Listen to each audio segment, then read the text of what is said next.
The two challenges on the minds of most working families are prices at the pump and prices at the grocery store. Both of these challenges have been directly exacerbated by Putin's war in Ukraine. The price of gas is up $1.40 since the beginning of the year, when Putin began amassing troops at the Ukrainian border.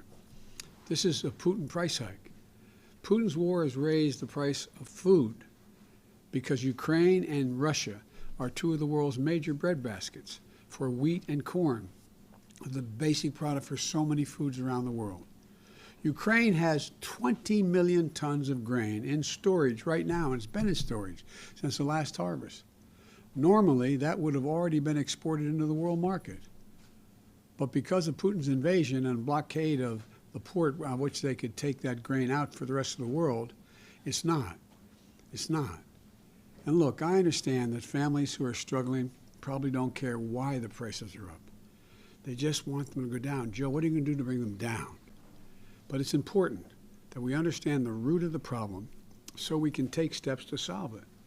I've been upfront with the American people from the outset that there would be a cost here at home of Putin's decision to brutally and savagely invade a sovereign nation. But as your president, I remain committed to doing everything in my power to blunt the impact on American families. That's exactly what I'm doing. I led the world to coordinate the largest release of global oil reserves in history, 240 million barrels, to boost global supply and keep prices from rising even more.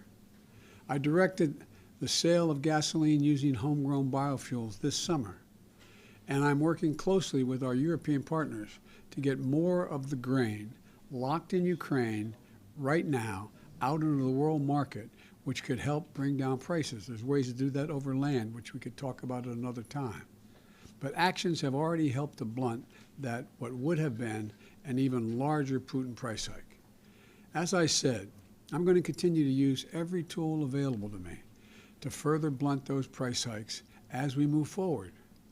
But the fact is this: there's more than one way to solve this problem. If food and gas prices are going to be elevated by Putin's price hike, one way we can make things a little better for families is by helping them save on other basic items their family needs on a monthly basis, like their utility bills, their internet bills, their prescription drug bills, and other costs like housing. My goal is to make sure that at the end of the month, families have a little more breathing room than they have now.